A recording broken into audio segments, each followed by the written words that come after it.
Hello friends, দেখো weather change হচ্ছে, তো তার সঙ্গে স্কিন কেয়ার রুটিনও চেঞ্জ হতে হবে।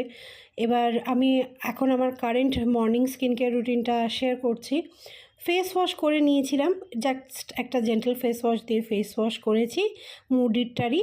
তারপরে আমি মুডিরই ওই রেঞ্জেরই ব্যারিয়ার রিপেয়ার যে টোনারটা আছে ওইটা দিয়ে জাস্ট একটু টোন করে নিলাম। এখানে রোজ ওয়াটারও ইউজ করতে পারো, আমি অনেক সময় রোজ ওয়াটারও ইউজ করি।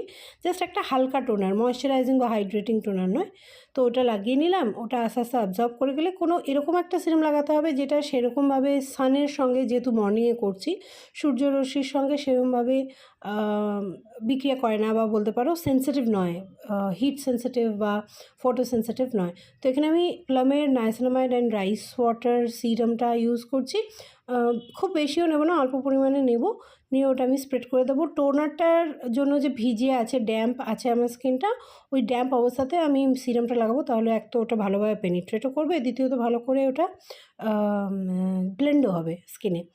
আচ্ছা, যেহেতু লাস্ট কদিন ধরে আমার খুব একটা ভালো ঘুম হচ্ছে না, সেই জন্য আমি আই ক্রিম লাগাচ্ছি এখন। এটা এমকাফিনের কফি আই ক্রিম।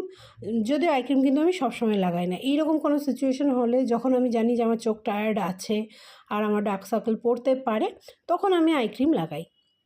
তো এখন ওই জন্য কদিন ধরে লাগাচ্ছি, সেটা তোমাদের সঙ্গে শেয়ার করলাম। যেহেতু ঘুম থেকে ওঠার পর টায়ার্ডনেসটা চোখে বেশি থাকে আর একটু জ্বালা জ্বালাও করে ঘুমটা কম হওয়ার জন্য, সেই জন্য এখন আই ক্রিমটা লাগালে একটু স্মুথ হয়ে যায় স্কিনটা, ঠিক আছে।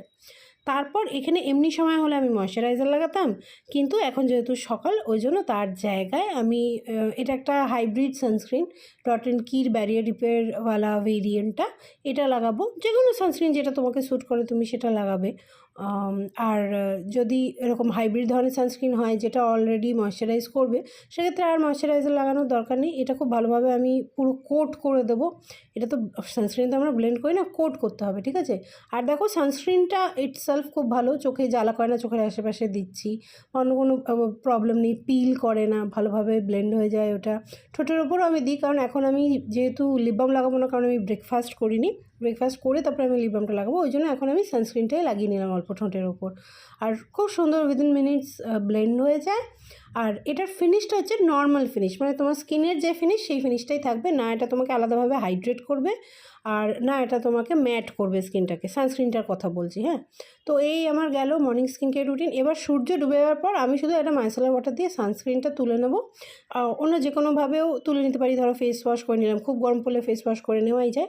তো এটাই আমার আপাতত, এখন জাস্ট গরমটা পড়ছে, এখনকার স্কিন কেয়ার রুটিন। হোপফুলি তোমাদের ভালো লাগবে, ভালো লাগলে লাইক করে দিও ভিডিওটা। থ্যাংকস।